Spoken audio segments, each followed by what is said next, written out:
Hello everyone and welcome back to Math Bold Master.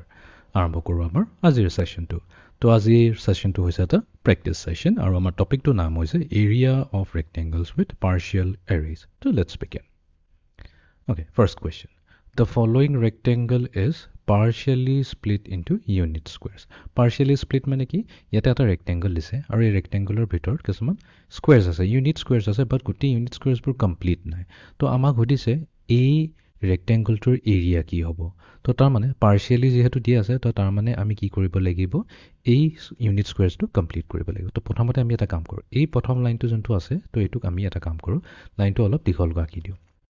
So দীঘলকৈ আঁকি দিলে এইটো হৈ যাব আমাৰ প্ৰথম লাইনটো ঠিক তেনেকৈ এই লাইনটোকো আমি অলপ আগবঢ়াই দিওঁ অলপ দীঘলকৈ ড্ৰ কৰি দিওঁ তাৰপিছত আমি 3 নম্বৰটো কৰিলোঁ এণ্ড 4 নম্বৰটো কৰিলোঁ ঠিক আছে দেন এই ভাৰ্টিকেল লাইনখিনিকো আমি কি কৰিম জইন কৰি দিম তলৰ লাইনৰ লগত এণ্ড এই থাৰ্ড লাইনটো অলপ দীঘলীয়াকৈ ওপৰৰ লগত জইন কৰি দিম তো এতিয়া কি হৈ গ'ল এইটো পাৰ্চিয়েল নহয় আৰু এতিয়া আমাৰ প্ৰপাৰ স্কুৱেৰ হৈ গ'ল এতিয়া আমি কাউণ্ট কৰিলোঁ কেইটা আছে 1 2 3 4 5 6 7 8 9, 10, 11, 12, 13, 14, 15, 16, 17, 18, 19, 20. আইডিয়াৰ এনেকাকৈ আমি কাউণ্ট কৰিব পাৰোঁ অৰ আমি চিম্পলি কি কৰিব পাৰোঁ আমি চাম যে ওপৰৰ কিমান আছে ওপৰৰ লেংথটো কিমান হ'ব 1, 2, 3, 4 4 হয় আৰু তলত কিমান আছে 1, 2, 3, 4, 5 5 আছে চ' 5 মাল্টিপ্লাইড টু 4 কৰোঁ বা 4 মাল্টিপ্লাইড টু 5 কৰোঁ একেই কথা হয় দুইটাৰে আনচাৰ কি আহিব 20 আহিব ঠিক আছে তো এইটো গ্ৰুপিং বুলি কোৱা হয় তো তাৰমানে আমাৰ এৰিয়া কিমান আহিছে তো আমাৰ এৰিয়া হ'ব 20 স্কুৱেৰ ইউনিটছ ঠিক আছে এতিয়া আমি যাওঁ নেক্সট প্ৰব্লেমটো লৈ তো এতিয়া আছে ইয়াতে এই ফিগাৰটো কৈছে এইটো হৈছে 1 স্কুৱেৰ ইউনিট বা 1 unit square what is the area of rectangle এ তো আমি কি কৰিম তো আমি আইডাৰ এই লাইনখিনি এনেকুৱাকৈ জইন কৰি দিব পাৰোঁ এনেকুৱাকৈ জইন কৰি কি এটা ৰেক্টেংগল ফৰ্ম হৈছে আমি কাউণ্ট কৰি ল'ব পাৰিম বাট এইটো দীঘলীয়া প্ৰচেছ হয় তো আমি কি কৰিম চিম্পলি কাউণ্ট কৰিম ওপৰৰ লেংথটো কিমান হ'ব তো এইটো 1 unit 2 unit 3 unit 4 unit 5 unit 6 unit 7 unit 8 unit তো টোটেল কিমান আহিছে তো এইখিনিৰ পৰা টোটেল আহিছে আমাৰ 8 ইউনিট ঠিক আছে নেক্সট ঠিক তেনেকৈ তলৰটো কাউণ্ট কৰি লওঁ 1 2 3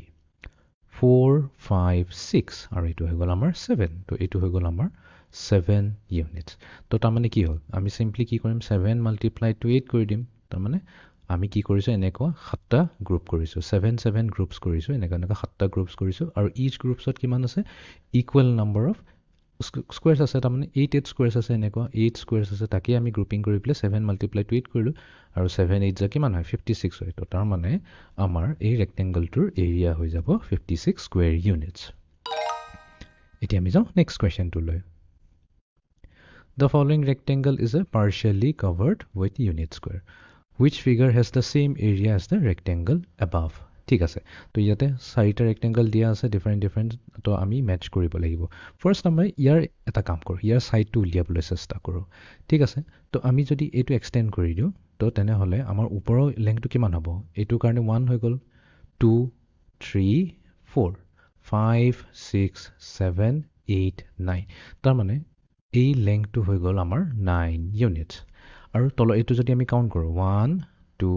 3 4 5 6 7 তো এইটো হৈ গ'ল 7 তো তাৰ মানে এই ৰেক্টেংগলটো কি হৈছে লেংথ হৈছে 9 আৰু ইয়াৰ ব্ৰেথ হৈছে 7 তো আমি চাম কোনটোত আছে 9/7 বা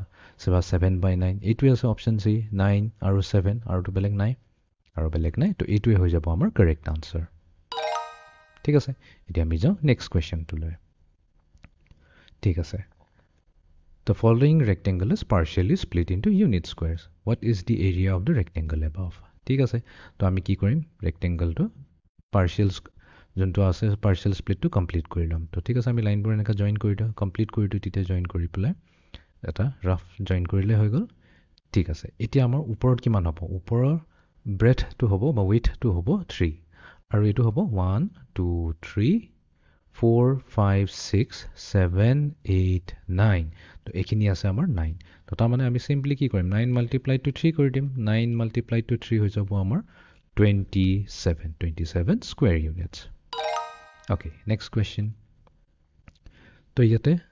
আমাক এৰিয়া অফ ৰেক্টেংগল ওলাব দিছে এতিয়াতো একেবাৰে চিম্পল হৈ গৈছে কৰি আমি কমেই পাই গৈছোঁ কি হ'ব আমি জাষ্ট ছাইডটো কেলকুলেট কৰি দিম তো ইয়াতে আছে 1 2 3 4 5 6 তো তাৰ মানে এইটো হৈ যাব লেংথ 6 ইউনিটছ তাৰপিছত এইটো লেংথ কিমান হ'ব আমি বাস এইখিনি স্কোয়াৰ কাউন্ট কৰি ল'লে হ'ল 1 2 3 4 5 6 7 7 আছে তো 7 হৈ যাব তো আমি 7 মাল্টিপ্লাইড টু 6 কৰোঁ বা 6 মাল্টিপ্লাইড টু 7 কৰোঁ এক্স্যাক্টলি সেম টু সেম কথাই হৈ যায় তো দুইটাই দিব আমাক আনসাৰ 42 বিকজ 7 6 অফ 42 তো আমি কম যে আমাৰ এৰিয়া হৈছে 42 square units Okay, next question. Which figure has the same area as the shaded rectangle above? ঠিক আছে আমি অপশনটো নাচাওঁ প্ৰথমতে ইয়াৰ এৰিয়াটো ওলাব চেষ্টা কৰোঁ তো এই লেংথটো হৈ যাব 1 2 3 4 তো এইটো হৈ গ'ল 4 তাৰপিছত এইটো হৈ যাব 1 2 3 তো আমাৰ সাইড 3/4 হয় হেতুৱে হৈ যাব আমাৰ ৰেক্টেংগল সো 3/4 লাগে তো অপশন এ 3/4 আছে বাকি এইটো 3/6 নহব নেক্সটত আছে 2/4 নহব এটোত আছে 5/6 নহব কাৰণ 3/4 এ লাগে তো অপশন এ টোৱে হৈ যাব কাৰেক্ট আনসাৰ ওকে এটা আমি যাওঁ লাষ্ট কোৱেশ্চনটোলৈ তো ইয়াতে এটা পাৰ্শিয়ালি স্প্লিট স্কোয়াৰ এটা আছে তো আমাক ইয়াৰ এৰিয়াটো ওলাব দিছে তো এইটো আমি জয়েন কৰি দিম পাৰ্শিয়াল লাইনছবোৰ কমপ্লিট কৰি দিম এবোৰ তো এইটো জয়েন হৈ গ'ল এইটো জয়েন হৈ গ'ল এইটো জয়েন ওকে তো এইটো হৈ যাব 1 2 3 4 তো এইখিনি হৈ যাব আমাৰ 4 স্কোয়াৰ ইউনিটছ তাৰপিছত এইটো হৈ যাব আমাৰ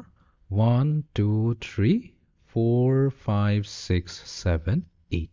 8 স্কোয়াৰ ইউনিটছ তো আমি কি কৰিম 8 বাই মাল্টিপ্লাই টু 4 কৰি দিম 8 টাইমছ 4 হৈ যায় 32 তো ইয়াতে আমি লিখি দিম 32 স্কোয়াৰ ইউনিটছ হৈ গ'ল তো এইটো আসলে আমাৰ আজিৰ সেশনটো এৰিয়া অফ ৰেক্টেংগলছ ইউজিং পাৰ্শিয়াল এৰিয়াজ তো পাৰ্শিয়াল মিনিংটো হৈছে আধা কমপ্লিট নহয় তো আমি দেখাই পাইছো ইয়াতে আমাৰ যোনটো এৰিয়াজটো থাকিব তাৰমানে যোনটো গ্ৰিডটো আছিলে তো গ্ৰিডটো কমপ্লিট নাছিলে আমি গ্ৰিডটো কমপ্লিট কৰিছো তাৰপিছত কমপ্লিট কৰাৰ পিছত আমি এই ৰেক্টেংগলটো যোনটো ফৰ্ম হৈছে তাৰ এৰিয়া ওলালো সো এইটো আছিল আমাৰ আজিৰ সেশনটো so see you in the next session thank U